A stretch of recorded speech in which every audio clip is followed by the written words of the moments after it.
मानो तो कंकर कंकर में शंकर है, मानो तो कंकर कंकर में शंकर है, और नहीं मानो तो सब कंकर ही कंकर है। सारी बात। राधे राधे, आप सभी का स्वागत है हमारे इस चैनल पर जिसका नाम है मूव ऑन इन लाइफ। तो आज हम जो बात कर रहे हैं कि कंकर कंकर में शंकर हैं, सब विश्वास की बात है, इसी विषय पर आज की हमारी कहानी आधारित है। अगर आप वीडियो पे आ चुके हो तो पूरी देखकर जाना, आपको विश्वास हो जाएगा कि भगवान मुसीबत में हर मनुष्य का साथ देते हैं। अगर उसको विश्वास है कि भगवान साथ देंगे तो वो जरूर देते हैं। तो कहानी को प्रारंभ करते हैं, शुरुआत करते हैं बांके बिहारी का नाम लेकर। बोलिए बांके बिहारी लाल की जय। तो कहानी कुछ ऐसे, एक समय एक राजा हुए हैं। वो राजा एक दिन उन्होंने सोचा कि एक मंदिर बनवा दिया जाए। तो राजा ने मंदिर बनवा दिया और उस मंदिर में बड़ी सुंदर एक भगवान बांके बिहारी कृष्ण भगवान की मूर्ति स्थापित की गई। भंडारा किया गया, लंगर लगाया गया, लोग दूर दूर से साधु महात्मा बुलाए गए, सारे काम हुए, बहुत अच्छी तरह से मूर्ति की स्थापना हो गई। अब मूर्ति की स्थापना होने के पश्चात सभी वहां संत समाज बैठा था। सभी ने एक बात राजा के सामने प्रस्ताव रखा। वो प्रस्ताव क्या था? राजा के सामने प्रस्ताव ये रखा गया कि महाराज, आपने मंदिर की स्थापना तो कर दी, इस मूर्ति को तो बांके बिहारी की क्यों आप ले आए, लेकिन इनकी पूजा के लिए एक पंडित जी की नियुक्ति कीजिए, ब्राह्मण को रखिए इस मंदिर में, जिससे कि वो रोज आपके ठाकुर जी की पूजा कर सके। क्योंकि आप राजकाज के काम में व्यस्त रहेंगे तो पूजा कौन करेगा? तो आप एक ब्राह्मण की नियुक्ति कीजिए, पंडित जी की नियुक्ति कीजिए। तो उन्होंने, महाराज ने गांव के ही एक पंडित जी को नियुक्त कर दिया कि प्रतिदिन पंडित जी पूजा करेंगे, बांके बिहारी की ठाकुर जी की पूजा करेंगे। तो पंडित जी रोज पूजा करने लगे। लेकिन उस राजा का एक नियम था कि वह हर रोज उसके महल में से एक बड़ी सुंदर फूलों की माला, गुलाब के फूलों की माला बनी हुई आती थी, और रोज पुजारी जी उसको बांके बिहारी के गले में अर्पित करते थे, चढ़ाते थे बांके बिहारी को। और जब राजा दर्शन के लिए आता तो वही माला पुजारी जी उतार कर बांके बिहारी के गले से राजन को पहना दिया करते थे आशीर्वाद के रूप में। तो यह सिलसिला चलता रहा, बहुत समय बीत गया, पंडित जी की भी उम्र हो चुकी थी और उधर राजा भी वृद्ध होने लगा था। समय, क्योंकि काल सबको खा जाता है, समय खा जाता है, रंग रूप यौवन सबको खा जाता है काल। तो समय बीतता चला गया, पंडित जी भी बुजुर्ग हो गए और राजा भी बुजुर्ग हो गए। अब एक दिन क्या हुआ, राजा की तबीयत खराब हो गई, बीमार हो गए राजा। तो राजा को रोज आना था, राजा तो रोज माला पहनते थे वो आशीर्वाद में। लेकिन उस दिन राजा ने अपने दूत को भेजा, कहा पंडित जी को कहना कि इंतजार ना करें, पर आज राजा की तबीयत ठीक नहीं है, कह देना। तो एक आया मंत्री, भागा भागा मंत्री आया और उसने पंडित जी को बोला, पंडित जी आज महाराज की तबीयत ठीक नहीं है, आज वो आ नहीं सकते, आज इनका स्वास्थ्य ठीक नहीं है, वो आज आ नहीं सकते। इतना कहकर वो तो चला गया जो दूत था राजा का। अब पंडित जी के मन में विचार आया कि हर इतने वर्ष हो गए मैं प्रतिदिन भगवान की माला उसको अर्पण करता हूं, ठाकुर जी बांके बिहारी को वो माला पहनाता हूं, वही माला राजा के गले में डालता हूं, आज राजा आया नहीं, तो ये क्या संकेत है? तो पंडित जी विचार करने लगे, कभी मैंने ये नहीं पूछा राजा से कि राजा ये माला जो है आप बांके बिहारी के अपने गले में पहनते हो, आपको सौभाग्य मिलता होगा।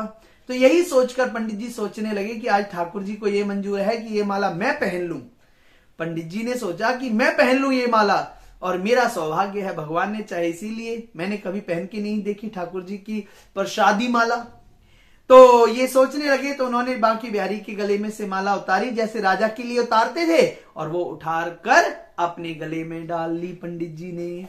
अब पुजारी ने डाल ली, बड़े खुश हुए, सोचने लगे भगवान की प्रसादी माला, भगवान का पहना हुआ वस्त्र पहना हुआ ये माला मुझे मिली, मैं बहुत सौभाग्यशाली अपने आप को महसूस करता हूं। तो ये सोचने लगे। तो इतनी देर में ही राजा का वही दूत जो ये कहने आया था कि राजा जी नहीं आएंगे, वो दोबारा वापस आ रहा है भागा भागा, और भागा भागा आकर कहता है, पंडित जी महाराज, राजा जी को अच्छा नहीं लग रहा है, भगवान के दर्शन करने उनकी सवारी बस आने ही वाली है अब। उनको अब स्वास्थ्य ठीक है थोड़ा सा, वो आ रहे हैं यहाँ पर। तो जैसे ही पंडित जी ने सुना तो पंडित जी ने सोचा कि अगर माला मेरे गले में राजा ने देख ली तो मुझे मृत्यु दंड दे देगा, और उसको प्रसाद नहीं दिया माला रूपी तो फिर भी मृत्यु दंड मिलेगा। तो उसने क्या किया, पंडित जी ने गले में से उतार कर माला ठाकुर जी के गले में पहना दी दोबारा से। अब माला तो पहन ली ठाकुर जी ने, राजा की सवारी आ गई, राजा ने आकर प्रणाम किया और वही नियम करना था। पंडित जी ने माला निकाली गले में से भगवान के से और राजा को पहना दी। अब राजा ने जैसे ही वो माला पहनी, जैसे ही राजा ने वो माला पहनी तो उस माला में एक सफेद बाल था। उस सफेद बाल को देखकर राजा बोला कि ये पंडित जी आपने माला पहनी थी क्या? पंडित जी डर गए कहीं राजन मृत्यु दंड दे दे, तो इसलिए उन्होंने कह दिया नहीं मैंने नहीं पहनी। तो उन्होंने कहा ये सफेद बाल कहां से आया? राजा बोला। तो पंडित जी बोले कि महाराज बांके बिहारी का ही सफेद बाल होगा, ये मेरा नहीं है। भय खा गए। तो अब राजा को गुस्सा आ गया। राजा बोला कि मैं सुबह जब श्रृंगार होगा बांके बिहारी का तब आऊंगा और मैं खुद देखूंगा कि भगवान के बाल सफेद हैं या काले। अगर भगवान के बाल काले निकले तो मैं तुझे मृत्यु दंड दे दूंगा। अब इतना कहकर राजा चला गया और पंडित जी डर गए, रात भर रोते रहे, भगवान के चरणों में नमस्कार करते रहे, क्षमा मांगते रहे, और क्षमा मांगते हुए कब सुबह हो गई पता ही नहीं लगा। राजा आया श्रृंगार के समय और जैसे ही भगवान का मुकुट उठाया देखा कि ठाकुर जी के बाल सफेद थे बांके बिहारी के, और बालों को देखकर अचंभित हो गया और सोचने लगा कहीं कहीं इस पंडित ने कोई चालाकी तो नहीं की, कहीं बालों पर रंग तो नहीं कर दिया। इस बात को विचार करने लगा और उसने सोचा कि मूर्ति के बाल खींचकर देखूं कहीं नकली तो नहीं है।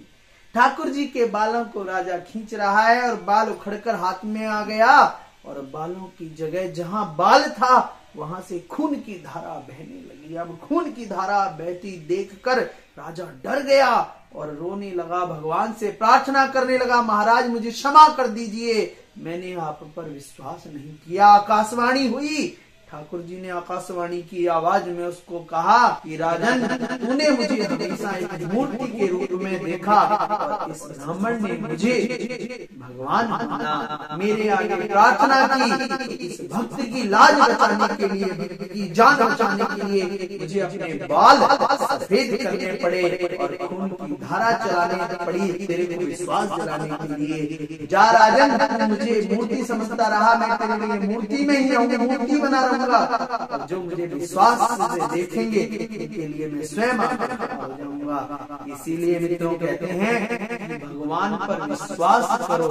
सोने को भी अगर पिघलाकर तपाकर 24 कैरेट का शुद्ध बनाना होता है तो आग में तपाया जाता है। इसी प्रकार से आप पर आई समस्याएं कठिनाइयों से डरे नहीं कि सोचें कि भगवान आपको ज्यादा प्यार करता है, आपको खरा सोना बनाना चाहता है, इसलिए आपको कष्ट दे रहा है। इनको विश्वास करें क्योंकि विश्वास में ही भगवान है। कहते हैं ना अगर मानो तो कंकर कंकर में शंकर है और ना मानो तो सब कंकर ही कंकर है। इस बात को ध्यान रखें और आज की हमारी इस कहानी को यही विराम देते हैं। अगर आपको हमारी ये वीडियो कहानी अच्छी लगी हो तो आप हमारे चैनल को सब्सक्राइब करें, जिससे कि हर रोज जो हम कहानी आपके लिए लाते हैं वो आप तक पहुंच सके। चैनल को सब्सक्राइब करें, वीडियो को लाइक करें, शेयर करें। जय श्री राधे, जय